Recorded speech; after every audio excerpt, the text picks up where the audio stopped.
ಸುಂದರವಾದ ಪರಿಸರ, ಸುತ್ತಲೂ ಪ್ರಕೃತಿಯ ಸೊಬಗು, ಮಧ್ಯದಲ್ಲಿ ಒಂದು ಮನೆ.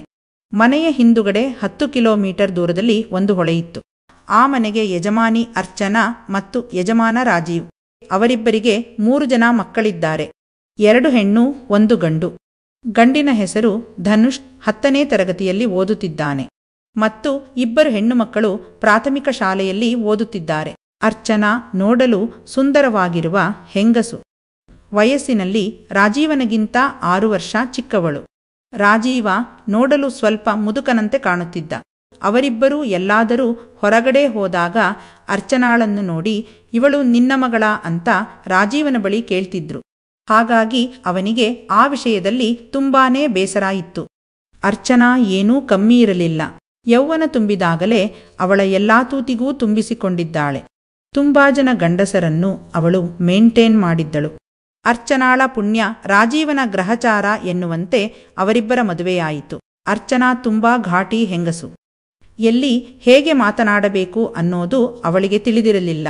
ಮದುವೆಯಾದ 2 ದಿನಕ್ಕೆ ಗಂಡನ ಮನೆಯಲ್ಲಿ ಗಲಾಟೆ ಮಾಡಿಕೊಂಡು ಹೊರಗೆ ಬಂದು ಬಾಡಿಗೆ ಮನೆ ಮಾಡಿಕೊಂಡಳು. ಗಂಡ ಹೆಂಡತಿಯ ಸಂಸಾರ ಆ ಮನೆಯಲ್ಲಿ ನಡೆಯತೊಡಗಿತ್ತು. ಅವಳು ಕಾಲನ್ನ ಎತ್ತೆತ್ತಿಕೊಟ್ಟು ಗಂಡನಿಂದ ಮಾಡಿಸಿಕೊಂಡಳು. ರಾಜೀವ ಗಾರೆ ಕೆಲಸ ಮಾಡುತ್ತಿದ್ದ. ಮದುವೆಯಾದ 1 ವಾರ ಅವನು ಕೆಲಸಕ್ಕೆ ಹೋಗೋದನ್ನೇ ಬಿಟ್ಟು ಬಿಟ್ಟಿದ್ದ. ಕ್ರಮೇಣ ಎಲ್ಲವೂ ಸ್ವಲ್ಪ ಹಳಸಿ ಹೋಗಿ ಕೈಯಲ್ಲಿ ಹಣ ಇಲ್ದಿರೋದ್ರಿಂದ ಬೇರೆ ಗತಿಯಿಲ್ಲದೆ ಗಾರೆ ಕೆಲಸಕ್ಕೆ ಹೋಗಲು ಶುರು ಮಾಡಿದ. ಅವನು ದಿನ ಬೆಳಿಗ್ಗೆ 8 ಗಂಟೆಗೆ ಮನೆ ಬಿಟ್ಟರೆ ಮತ್ತೆ ಬರೋದು ಸಂಜೆ 5 ಗಂಟೆ ಆಗ್ತಿತ್ತು. ಅವನು ಬರುವಷ್ಟರಲ್ಲಿ ಅಡುಗೆ ಮಾಡಿಟ್ಟಿರೋ ಅರ್ಚನಾ ಅವನಿಗೆ ಹೊಟ್ಟೆ ತುಂಬಾ ಬಡಿಸಿ ರಾತ್ರಿಯ ಕಾರ್ಯಕ್ರಮಕ್ಕೆ ಸಿದ್ಧತೆ ಮಾಡುತ್ತಿದ್ದಳು. ಬೆಳಗ್ಗಿನವರೆಗೂ ಜಾಗರಣೆ ನಡೆಯುತ್ತಿತ್ತು. ಅರ್ಚನಾಳಿಗೆ ಆಸೆಗಳು ಸ್ವಲ್ಪ ಜಾಸ್ತಿ. ರಾಜೀವ ಅವಳನ್ನು ಎಷ್ಟೇ ತೃಪ್ತಿಪಡಿಸಲು ಪ್ರಯತ್ನಿಸಿದರೂ ಅವಳು ತೃಪ್ತಿಯಾಗುತ್ತಿರಲಿಲ್ಲ. ನನಗೆ ಸುಸ್ತಾಗಿದೆ ಕಣೆ, ಇನ್ಮುಂದೆ ನನಗೆ ಮಾಡೋಕ್ಕಾಗಲ್ಲ, ನಾನು ಮಲಗ್ತೀನಿ, ದಯವಿಟ್ಟು ನನ್ನನ್ನು ಬಿಟ್ಬಿಡು ಅಂದ್ರೂ ಕೇಳದೆ ಒತ್ತಾಯವಾಗಿ ಅವನ ಜೊತೆ ಬಾರಿಸಿಕೊಳ್ಳುತ್ತಿದ್ದಳು. ಹೆಂಡತಿಯನ್ನ ತೃಪ್ತಿಪಡಿಸೋಕಾಗದ ನೀನೆಂತ ಗಂಡ್ಸು, ನಿನ್ನನ್ನ ಮದುವೆಯಾಗಿ ನಾನು ತಪ್ಪು ಮಾಡಿದೆ ಅಂತ ಜೋರಾಗಿ ಗಲಾಟೆ ಮಾಡುತ್ತಿದ್ದಳು. ಅವನಿಗೆ ಬೇರೆ ದಾರಿ ಇಲ್ಲದೆ ಮನೆಯಲ್ಲಿರುವ ಪ್ರತಿಕ್ಷಣವೂ ಲುಂಗಿಯನ್ನ ಬಿಚ್ಚಿಕೊಂಡೇ ಇರುತ್ತಿದ್ದ. ಮದುವೆಯಾದ 1 ವರ್ಷಕ್ಕೆ ಸರಿಯಾಗಿ ಕಠಿಣ ಪರಿಶ್ರಮದ ಫಲವಾಗಿ 1 ಗಂಡು ಮಗುವಿನ ಜನನವಾಗುತ್ತೆ. ವಿಶೇಷ ಅಂದ್ರೆ ಗಂಡ ಹೆಂಡತಿ ಇಬ್ಬರೂ ಎಣ್ಣೆ ಕಪ್ಪು ಬಣ್ಣದವರಾಗಿದ್ದರೂ ಆ ಮಗು ಮಾತ್ರ ಬಿಳಿ ಬಿಳಿಯಾಗಿ ಹುಟ್ಟಿರುತ್ತೆ. ಅದು ಹೇಗೆ ಸಾಧ್ಯ ಎಂದು ಊರಿನವರೆಲ್ಲರೂ ಮಾತನಾಡಿಕೊಳ್ಳುತ್ತಿದ್ದರು. ಆ ಮಗು ಹುಟ್ಟಿದ ಅದೃಷ್ಟಕ್ಕೋ ಏನೋ ಅವರು ಬಾಡಿಗೆ ಮನೆಯನ್ನ ಬಿಟ್ಟು ತಮ್ಮ ಪಾಲಿಗೆ ಬಂದ ಜಾಗದಲ್ಲಿ ಒಂದು ಸ್ವಂತ ಮನೆಯನ್ನ ಕಟ್ಟಿಕೊಂಡರು. ಅಲ್ಲಿ ಮುಂದಿನ ಕಾರ್ಯಕ್ರಮಗಳು ಮುಂದುವರೆದು 2 ಹೆಣ್ಣು ಮಕ್ಕಳು ಅವಳ ಹೊಟ್ಟೆಯಲ್ಲಿ ಜನ್ಮ ತಾಳಿದವು. ಆ ಮಕ್ಕಳು ದೊಡ್ಡವರಾಗ್ತಾ ಬಂದರೂ ಅವಳಿಗೆ ಕೆರೆತ ಕಮ್ಮಿಯಾಗಿರಲಿಲ್ಲ. ಕಾಲೇಜಿಗೆ ಹೋಗುವ ಹುಡುಗರಂದ್ರೆ ಅವಳಿಗೆ ತುಂಬಾನೇ ಇಷ್ಟ. ಅವಳು ಒಂದಿನ ಬಸ್ಸಿಗಾಗಿ ಕಾಯುತ್ತಾ ಬಸ್ ಸ್ಟ್ಯಾಂಡಿನಲ್ಲಿ ನಿಂತಿರುವಾಗ 5 ಜನ ಕಾಲೇಜು ಹುಡುಗರು ಅವಳನ್ನೇ ನೋಡುತ್ತಿದ್ದರು. ಅವರು ಅವಳ ಅಂಗಾಂಗಗಳನ್ನು ನೋಡುತ್ತಾ, ನೋಡೋ ಮಚ್ಚ ಹೇಗಿದ್ದಾಳೆ ಆಂಟಿ, ಇಂಥ ಆಂಟಿಯರು ಚಾನ್ಸ್ ಕೊಟ್ರೆ ಸ್ವರ್ಗ ಕಣೋ ಅಂತ ನಗ್ತಾ ಮಾತಾಡ್ತಿರ್ತಾರೆ. ಆಗ ಅವಳ ಕಣ್ಣು ಅವರ ಪ್ಯಾಂಟಿನ ಮೇಲೆ ಹೋಗುತ್ತೆ. ಅವರೆಲ್ಲರದ್ದು ಉಬ್ಬಿದಂತೆ ಕಾಣಿಸುತ್ತಿರುತ್ತೆ. ಜೊತೆಗೆ ಅವಳು ಅವರ ಕಣ್ಣುಗಳನ್ನ ನೋಡ್ತಾಳೆ. ಅವರೆಲ್ಲರ ಕಣ್ಣುಗಳು ಅವಳ ದೊಡ್ಡ ಚೆಂಡಿನ ಮೇಲೆ ಇರುತ್ತೆ. ಆವಾಗ ಅವಳಿಗೆ ಗೊತ್ತಾಗುತ್ತೆ, ಈಗಿನ ಹುಡುಗರು ತುಂಬಾನೇ ಫಾಸ್ಟ್ ಇದ್ದಾರೆ, ಬಿಟ್ರೆ ಒಟ್ಟಿಗೆ ಬಂದು ನನ್ನ ಕಥೆಯನ್ನ ಮುಗಿಸ್ತಾರೆ ಅಂತ ಅಂದ್ಕೋತಾಳೆ. ಮನೆಗೆ ಬಂದ ಮೇಲೆ ಅವಳ ಮನಸ್ಸು ಅವಳ ಕಂಟ್ರೋಲಲ್ಲಿ ಇರಲ್ಲ. ಹಾಗಾಗಿ ಅವಳು ಮಕ್ಕಳಿಗೆಲ್ಲ ಬೇಗ ಊಟ ಹಾಕಿ ಮಲಗಿಸಿ ತಾನು ತನ್ನ ಗಂಡನ ಜೊತೆ ಗುದ್ದಲಿ ಪೂಜೆ ಮಾಡಿಸಿಕೊಳ್ಳುತ್ತಾಳೆ. ಒಂದಿನ ಅವಳು ಸಂಘದ ಸಾಲ ಕಟ್ಟಲು ಪೇಟೆಗೆ ಬಂದಿರುತ್ತಾಳೆ. ಸಾಲದ ಕಂತನ್ನ ಬ್ಯಾಂಕಿನಲ್ಲಿ ಕಟ್ಟಿ ಊರಿಗೆ ಹೋಗಲು ಬಸ್ಸಿಗಾಗಿ ಕಾಯುತ್ತಿರುತ್ತಾಳೆ. ಆಗ ಒಬ್ಬ ಕಾಲೇಜು ಓದುವ ಹುಡುಗ ಅವಳು ಕೂತಿರೋ ಅದೇ ಬಸ್ ಸ್ಟ್ಯಾಂಡಿಗೆ ಬರುತ್ತಾನೆ. ಅವನು ಅರ್ಚನಾಳನ್ನ ಸೂಕ್ಷ್ಮವಾಗಿ ಗಮನಿಸುತ್ತಾನೆ. ಅವಳನ್ನ ನೋಡುತ್ತಿದ್ದಂತೆ ಅವನ ಒಳಗಡೆ ಕೂತಿರೋ ಸೈತಾನ ಶಕ್ತಿತಗೊಂಡು ಎದ್ದು ನಿಲ್ಲುತ್ತಾನೆ. ಅವನು ಅವಳ ಎದುರು ಕುಳಿತುಕೊಳ್ಳುತ್ತಾನೆ. ಹೊರಗಡೆ ಬರುತ್ತಿರುವ ಮಳೆಯನ್ನು ನೋಡುತ್ತಿದ್ದ ಅರ್ಚನಾ ಆ ಹುಡುಗನನ್ನ ನೋಡುತ್ತಾಳೆ. ಅವನು ಅವಳನ್ನ ನೋಡಿ ಸ್ಮೈಲ್ ಕೊಡುತ್ತಾನೆ. ಅವಳು ಕೂಡ ಅವನನ್ನ ನೋಡಿ ನಗುತ್ತಾಳೆ. ಸ್ವಲ್ಪ ಹೊತ್ತಿನ ಮಟ್ಟಿಗೆ ಅವರಿಬ್ಬರ ನಡುವೆ ಯಾವುದೇ ಮಾತುಕತೆ ಇರಲಿಲ್ಲ. ಆಗ ಮೆಲ್ಲಗೆ ಮಾತು ಶುರು ಮಾಡಿದ ಪವನ್, ಆಂಟಿ, ಎಲ್ಲಿಗೆ ಹೋಗ್ಬೇಕಿತ್ತು ನಿಮ್ಗೆ ಅಂತ ಕೇಳ್ತಾನೆ. ಆಗ ಅವಳು ತಾನು ಹೋಗಬೇಕಾಗಿರೋ ಊರಿನ ಹೆಸರನ್ನ ಹೇಳ್ತಾಳೆ. ಆಗ ಅವನು ತನ್ನ ವಾಚನ್ನ ನೋಡ್ತಾ, ನಿಮ್ಮೂರಿಗೆ ಹೋಗೋ ಬಸ್ ಬರೋದಿಕ್ಕೆ ಇನ್ನೂ 3/4 ಗಂಟೆ ಇದೆ ಅಂತಾನೆ. ಅವನ ಮಾತುಗಳನ್ನ ಕೇಳಿಸಿಕೊಂಡ ಅರ್ಚನಾ, ಅಯ್ಯೋ, ಇನ್ನೂ 3/4 ಗಂಟೆ ಕಾಯ್ಬೇಕಾ ಅಂತ ಮನಸ್ಸಿನಲ್ಲಿ ಅಂದ್ಕೋತಿರ್ತಾಳೆ. ನಂತರ ಸ್ವಲ್ಪ ಸಮಯ ಅವರಿಬ್ಬರ ನಡುವೆ ಮಾತುಕತೆ ಇರಲ್ಲ. ಈಗ ಮೆಲ್ಲಗೆ ಮಾತು ಶುರು ಮಾಡಿದ ಅರ್ಚನಾ, ನೀನಿವತ್ತು ಕಾಲೇಜ್ಗೆ ಹೋಗಿಲ್ವಾ ಅಂತ ಕೇಳ್ತಾಳೆ. ಆಗ ಅವನು, ಇಲ್ಲ ಆಂಟಿ, ನಾನು ಬೆಳಗ್ಗೆ ಮನೆಯಿಂದ ಬರೋವಾಗ ಏನೋ ನೋಡ್ಕೊಂಡು ಬಂದೆ. ಅದನ್ನ ನೋಡಿದ್ಮೇಲೆ ನನ್ನ ಮನಸ್ಸು ನನ್ನ ಕಂಟ್ರೋಲಲ್ಲಿಲ್ಲ, ಹಾಗಾಗಿ ಕಾಲೇಜ್ ಬಂಕ್ ಮಾಡಿದೆ ಅಂತಾನೆ. ಆಗ ಅರ್ಚನಾ, ಅಂಥದ್ದೇನು ನೋಡ್ದೆ ನೀನು ಅಂತ ಕೇಳ್ತಾಳೆ. ಆಂಟಿ, ನನಗೆ ನಾಚಿಕೆಯಾಗುತ್ತೆ, ನಾನೇನು ನೋಡ್ದೆ ಅಂತ ನಿಮಗೆ ಹೇಳಲ್ಲ ಅಂತಾನೆ. ಆಗ ಅವಳಿಗೆ ಇನ್ನು ಕುತೂಹಲ ಜಾಸ್ತಿಯಾಗುತ್ತೆ. ಅದೇನಂತ ಹೇಳು ಮಾರಾಯ, ನನ್ನ ತಲೆಗೆ ಹುಳ ಬಿಡ್ಬೇಡ ಅಂತಾಳೆ. ಅವಳು ಸುಮಾರು ಹೊತ್ತು ಕೇಳಿದ ನಂತರ, ಸರಿ ಆಯ್ತು, ತೋರಿಸ್ತೀನಿ, ಆದ್ರೆ ನೀವು ನನಗೆ ಬೈಬಾರ್ದು, ಹಾಗಿದ್ರೆ ಮಾತ್ರ ತೋರಿಸ್ತೀನಿ ಅಂತಾನೆ. ಆಗ ಅರ್ಚನಾ, ಸರಿಕಣೋ, ಬೈಯಲ್ಲ, ಅದೇನಂತ ತೋರ್ಸು ಅಂತಾಳೆ. ಆಗ ಅವನು ಅವಳ ಹತ್ತಿರ ಹೋಗಿ ಕೂತ್ಕೊಂಡು ತನ್ನ ಮೊಬೈಲ್ನಲ್ಲಿ ವಿಡಿಯೋ ಪ್ಲೇಯರ್ನ ಮೂಲಕ ಒಂದು ವಿಡಿಯೋ ತೋರಿಸ್ತಾನೆ. ಅದರಲ್ಲಿ ಯುವಕನೊಬ್ಬ ಒಬ್ಬ ಆಂಟಿಗೆ ಚೆನ್ನಾಗಿ ಮಾಡ್ತಿರ್ತಾನೆ. ಅವಳು ಇಂಟ್ರೆಸ್ಟ್ನಿಂದ ಪೂರ್ತಿ ವಿಡಿಯೋ ನೋಡಿ, ಚೆನ್ನಾಗಿದೆ ಕಣೋ ವಿಡಿಯೋ ಅಂತಾಳೆ. ನಂತರ ಅವರಿಬ್ಬರೂ ಸುಮಾರು ಹೊತ್ತು ಮಾತನಾಡುತ್ತಿರುತ್ತಾರೆ. ಅವರಿಬ್ಬರ ನಡುವೆ ಗೆಳೆತನ ಶುರುವಾಗುತ್ತೆ. ಬಸ್ ಬರೋದಕ್ಕೆ ತುಂಬಾ ಟೈಮ್ ಇರೋದ್ರಿಂದ ಪವನ್ ಹೋಗಿ ಐಸ್ ಕ್ರೀಮ್ ತಂದು ಕೊಡ್ತಾನೆ. ಇಬ್ಬರು ಐಸ್ ಕ್ರೀಮ್ ತಿಂತ ಹರಟೆ ಹೊಡೀತಿರ್ತಾರೆ. ನಂತರ ಪವನ್, ಆಂಟಿ, ನಿಮ್ಮ ನಂಬರ್ ಕೊಡ್ತೀರಾ ಅಂತ ಕೇಳ್ತಾನೆ. ಆಗ ಅವಳು, ನನ್ನ ನಂಬರ್ ಯಾಕ್ಬೇಕು ನಿಂಗೆ ಅಂತ ಕೇಳ್ತಾಳೆ. ಅದಕ್ಕೆ ಅವನು, ನೀವು ತುಂಬಾ ಚೆನ್ನಾಗಿ ಮಾತಾಡ್ತೀರಾ ಆಂಟಿ, ನನಗೆ ಬೇಸರ ಆದಾಗ ನಿಮ್ಮ ಜೊತೆ ಮಾತಾಡೋಕೆ ಹೆಲ್ಪ್ ಆಗುತ್ತೆ, ದಯವಿಟ್ಟು ನಂಬರ್ ಕೊಡಿ ಅಂತ ಕೇಳ್ತಾನೆ. ಆಗ ಅವಳು ಮುಗುಳ್ನಗುತ್ತಾ ತನ್ನ ನಂಬರನ್ನ ಕೊಡ್ತಾಳೆ. ಅಷ್ಟರಲ್ಲಿ ಬಸ್ ಬರುತ್ತೆ. ಅರ್ಚನಾ ಬಸ್ ಹತ್ತಿ ಮನೆಗೆ ಬರ್ತಾಳೆ. ಅವಳ ಮುಖದಲ್ಲಿ ಸಣ್ಣ ನಗು ಇರುತ್ತೆ. ಈಗ ಅವರಿಬ್ಬರ ಹರಟೆ ಫೋನಿನ ಮೂಲಕ ನಡೀತಿರುತ್ತೆ. ಎಷ್ಟು ಮಾತಾಡ್ತಿದ್ರಂದ್ರೆ ಊಟ ತಿಂಡಿ ಎಲ್ಲವನ್ನೂ ಮರೆತು ಹೋಗ್ತಿದ್ರು.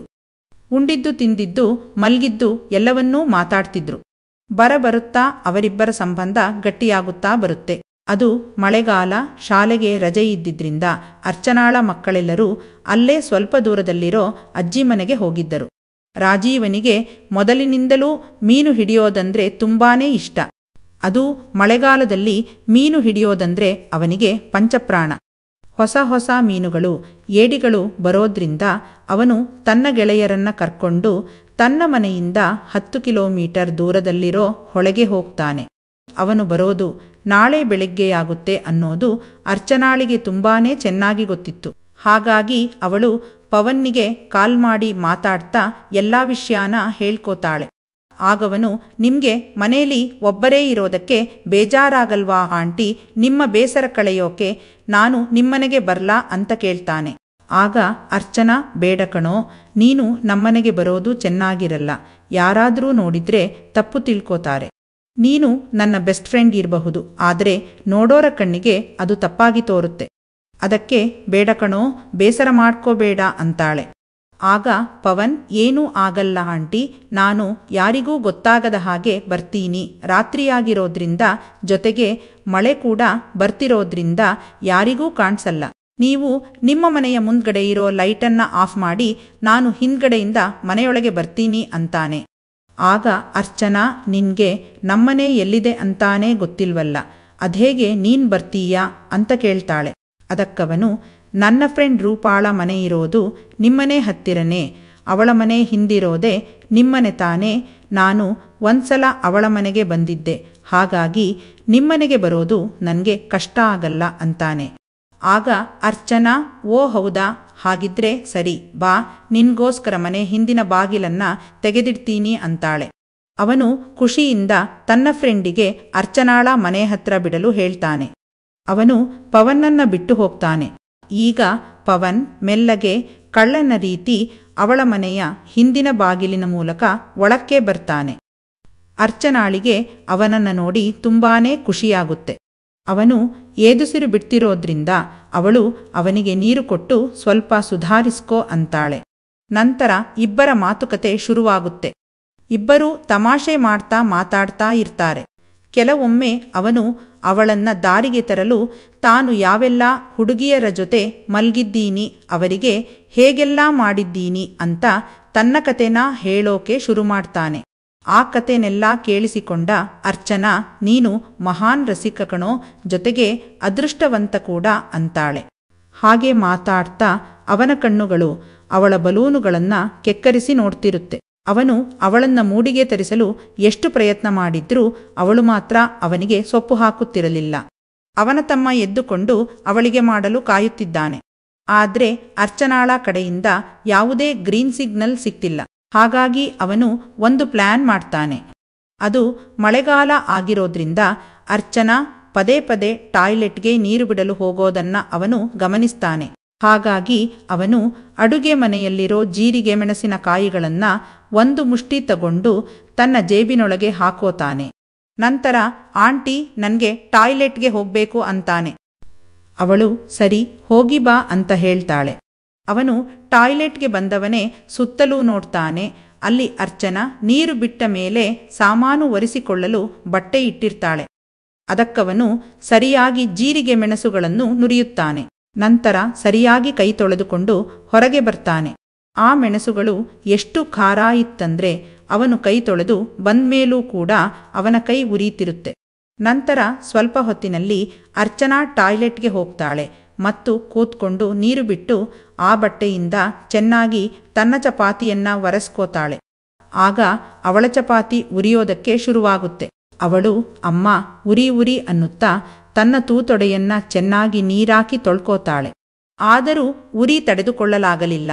ಅವಳ ಕಣ್ಣುಗಳ ಜೊತೆಗೆ ನವರಂಧ್ರಗಳಲ್ಲೂ ಕೂಡ ನೀರು ಸುರಿಯಲು ಶುರುವಾಗತ್ತೆ. ಅವಳಿಗೆ ನಿಂತ ಸ್ಥಳದಲ್ಲಿ ನಿಂತುಕೊಳ್ಳಲಾಗುತ್ತಿರಲಿಲ್ಲ. ಹಾಗಾಗಿ ಅವಳು ಉರಿ ಉರಿ ಎನ್ನುತ್ತಾ ಹೊರಗಡೆ ಓಡಿ ಬರ್ತಾಳೆ. ಆಗ ಅವಳನ್ನ ಹಿಡಿದ ಪವನ್, ಏನಾಯ್ತಾಂಟಿ ಅಂತ ಕೇಳ್ತಾನೆ. ಆಗ ಅವಳು ಉರಿ, ನನ್ಗೆ ಉರಿ ತಡೆದುಕೊಳ್ಳಲಾಗುತ್ತಿಲ್ಲ ಅಂತ ಬಾಯಿ ಬಾಯಿ ಬಡಿದುಕೊಳ್ಳುತ್ತಾಳೆ. ಆಗ ಅವನು ಎಲ್ಲುರೀತಿದೆ ಆಂಟಿ ಅಂತ ಕೇಳಿದಾಗ ಅವಳು ತನ್ನ ಹೂವನ್ನ ಮುಟ್ಟುತ್ತಾ, ನನ್ನ ಹೂವು ತುಂಬಾ ಉರಿಯುತ್ತಿದೆ ಕಣೋ, ಆಗ್ತಾ ಇಲ್ಲ ಅಂತಾಳೆ. ಆಗ ಅವನು, ನೀವೇನು ಯೋಚನೆ ಮಾಡಬೇಡಿ ಆಂಟಿ ಅಂತ ಫ್ರಿಜ್ಜಿನಲ್ಲಿರೋ ಐಸ್ ಕ್ಯೂಬ್ಗಳನ್ನು ತಗೊಂಡು ಬರ್ತಾನೆ ಮತ್ತು ಒಂದು ಐಸ್ ಕ್ಯೂಬನ್ನು ತಗೊಂಡು ಅವಳ ಚಪಾತಿಗೆ ಚೆನ್ನಾಗಿ ಉಜ್ಜುತ್ತಾ, ಈಗ ಉರಿ ಕಡಿಮೆಯಾಯ್ತಾ ಆಂಟಿ ಅಂತ ಕೇಳ್ತಾನೆ. ಇಲ್ಲ ಕಣೋ, ಕಡಿಮೆಯಾಗ್ತಿಲ್ಲ ಅಂತ ಅವಳು ಬೊಬ್ಬೆ ಹೊಡಿತಾಳೆ. ಆಗ ಅವನು, ನಾನು ಐಸ್ ಕ್ಯೂಬನ್ನು ಉಜ್ಜುತ್ತಾ ನಿಮ್ಮ ಚಪಾತಿ ನೆಕ್ತೀನಿ ಆಂಟಿ, ಆಗ ಖಂಡಿತ ನೋವು ಕಡಿಮೆಯಾಗುತ್ತೆ ಅಂತಾನೆ. ಆಗವಳು, ಏನಾದ್ರೂ ಮಾಡು, ಒಟ್ಟಿನಲ್ಲಿ ನನಗೆ ನೋವು ಕಡಿಮೆಯಾಗಬೇಕು ಅಂತಾಳೆ. ನಿಜ ಹೇಳ್ಬೇಕಂದ್ರೆ ಅವಳಿಗೂ ಕೂಡ ಅದೇ ಬೇಕಾಗಿತ್ತು. ಅವಳಿಗೆ ಅವನ ಜೊತೆ ಮಾಡಿಸ್ಕೋಬೇಕಂತ ಅನ್ನಿಸಿದ್ರೂ ಅವನೇ ಮೊದಲು ಹೇಳಲಿ ಅಂತ ಕಾಯ್ತಿದ್ಲು. ಈಗವಳು ಸಿಕ್ಕ ಚಾನ್ಸನ್ನ ಯೂಸ್ ಮಾಡ್ಕೋತಾಳೆ. ಅವನು ತುಂಬಾ ಹೊತ್ತು ಹಾಗೆ ಮಾಡಿದ್ಮೇಲೆ ಮತ್ತೆ ಕೇಳ್ತಾನೆ, ಆಂಟಿ ಈಗ ಉರಿ ಕಮ್ಮಿ ಆಯ್ತಾ ಅಂತ. ಅವಳು, ಇಲ್ಲ, ಇನ್ನೂ ಕಡಿಮೆಯಾಗಿಲ್ಲ ಅಂತಾಳೆ. ಆಗ ಪವನ್, ಇದು ಹೀಗೆಲ್ಲ ಮಾಡಿದ್ರೆ ಉರಿ ಕಡಿಮೆಯಾಗಲ್ಲ, ನಾನು ಹೇಳೋ ಹಾಗೆ ಮಾಡಿದ್ರೆ ಗ್ಯಾರಂಟಿ ಕಡಿಮೆಯಾಗುತ್ತೆ, ಕೇಳ್ತೀರಾ ಆಂಟಿ ಅಂತ ಕೇಳ್ತಾನೆ. ಆಗವಳು, ಸರಿ, ಏನು ಅಂತ ಹೇಳು ಅಂತಾಳೆ. ನನ್ನ ಗೂಟದ ತುಪ್ಪ ನಿಮ್ಮ ಚಪಾತಿ ಮೇಲೆ ಬಿದ್ದರೆ ನಿಮ್ಮ ಉರಿ ಖಂಡಿತ ಕಡಿಮೆಯಾಗುತ್ತೆ. ಅದನ್ನು ನಾನು ಯೂಟ್ಯೂಬ್ನಲ್ಲಿ ನೋಡಿದ್ದೀನಿ. ಮೊದಲು ನಿಮಗೆ ಮಾಡಿ ಬರೋ ತುಪ್ಪನ ನಿಮ್ಮ ಚಪಾತಿ ಮೇಲೆ ಬಿಟ್ಟು ಒಳ್ಳೆ ಮಸಾಜ್ ಮಾಡಿ ಉರಿ ಕಡಿಮೆ ಮಾಡ್ತೀನಿ ಆಂಟಿ ಅಂತಾನೆ. ಅವಳಿಗೆ ಅವನು ಯಾಕೆ ಆ ರೀತಿ ಹೇಳ್ತಿದ್ದಾನೆ ಅನ್ನೋದು ಗೊತ್ತಾಗುತ್ತೆ. ಅವಳಿಗೆ ಮನಸ್ಸಿನಲ್ಲಿ ತುಂಬಾ ಖುಷಿಯಾಗ್ತಿದ್ರೂ ನೋವಿರೋ ರೀತಿ ನಾಟಕ ಮಾಡ್ತಾ ಸರಿ ಮಾಡು ಅಂತಾಳೆ. ಈಗ ಇಬ್ಬರ ರುಬ್ಬಾಟ ಶುರುವಾಗುತ್ತೆ. ಎಲ್ಲ ಮುಗಿದ ಮೇಲೆ ಅವನ ತುಪ್ಪನ ಅವಳ ಚಪಾತಿ ಮೇಲೆ ಬಿಟ್ಟು ಉಜ್ಜಿ ಉಜ್ಜಿ ಉರಿ ಕಡಿಮೆ ಮಾಡ್ತಾನೆ. ಇಬ್ಬರೂ ಬೆಳಗ್ಗಿನವರೆಗೂ ಜಾಗರಣೆಯಲ್ಲಿ ತೊಡಗ್ತಾರೆ.